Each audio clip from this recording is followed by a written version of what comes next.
golaha deegaanka ee degmada Buuhoodle ayaa maanta waxay bilaabeen olole balaaran oo nadaafadeed waxayna sheegeen in ololahan sii socon doono ilaa bisha 20keeda hadii eebaha wadada uu ogolaado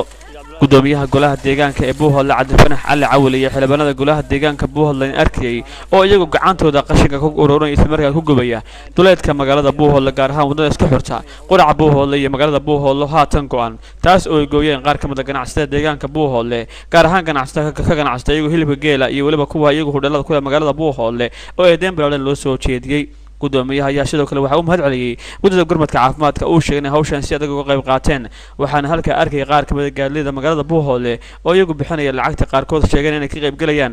dayactirka wadooyinka Buuhoodle qarashkan waxa laga caawiyay ardayda golaha deegaanka guddiga caafimaadka ee gobolka Cayn degmadiisa Buuhoodle aad iyo aad baan ugu mahad celinaynaa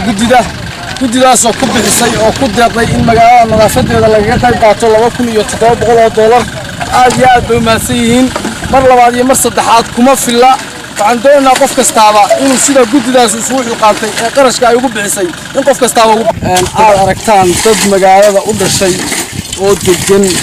oo ku ganacsanaya waxa ay dhigeen iyo waxa ay wadooyinka taageen aad aragtaan marka hore waxaan ka codsanaynaa dadkii arrintaas sameeyay inay ka waantoobaan dadkaas oo ah dadka geela qala iyo dadka ganacsatada ee magaalada jooga haddii aan la wada ilaalin caafimaadka iyo fayadhowrka iyo magaalada bilicdeeda haddii aan la ilaalin dad yaroo kooban waxba kama qaban karaan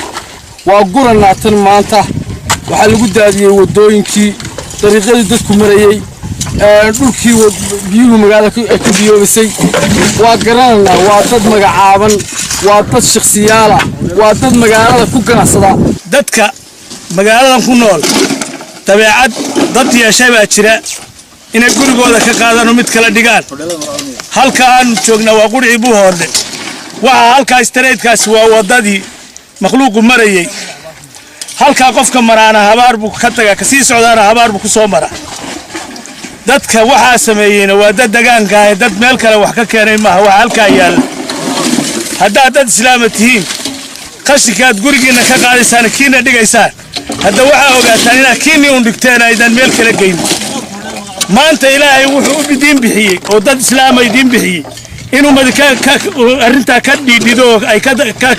gacmahooda iyo lugahooda ku guraan ilaahay ka baqeeyo dadkaas caafimaadkooda ummadda cudur bay ku fidinayaan haddayan ka daynin qaab aakhiriye mid adduunyo yaga tabcanaya caafimaad darro yaga tabcanaya ha ka waantoobeen arinta ayaan dib loogu noqon ilaahay ka baqeeyo haashoodeed oo isla yaabeen dadka waxa sameeyay waa taagnaan kari laanahay haddana waa gurayna wadanka waa ileeyihiin bay yaa la oran karaa malahana waa la oran karaa caafimaadka ee degmada Buuhoodle ka shaqaynaysay nagalana qayb qaadatay hawshan aanu maanta hayno waxaan leenahay ilaahay ajar iyo xasanaad ay idinka siiyo qayb qaadashada dadka qashka guraya waxaa saxada xumaynaya qofka soo maraana magaalada waxa saddex yaalin waxa la oranayaa dadka magaalada tuuraa waa noocaas